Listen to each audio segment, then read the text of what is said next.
कसरी अनइन्स्टल गर्ने भन्ने विषयमा कुरा गर्न गइरहेको छु।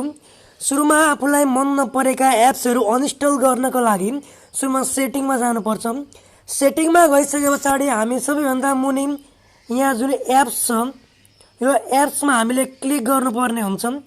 एप्समा हामी क्लिक गर्छौँ। क्लिक गरिसकेपछि फेरि हामीले यहाँनिर एप्समा क्लिक गर्नुपर्ने हुन्छ। यहाँ क्लिक गर्छौँ।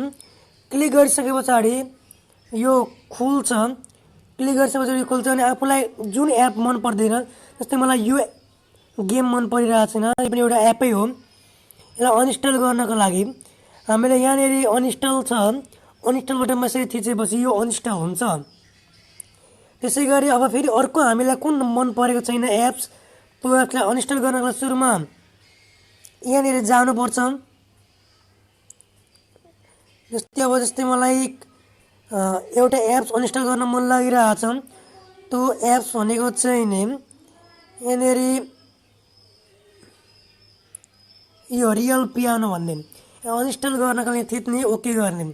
यसरी हामी कुनै पनि मोबाइलमा आफूलाई मन नपरेका एप्सहरू अनइन्स्टल गर्न सक्दछौँ।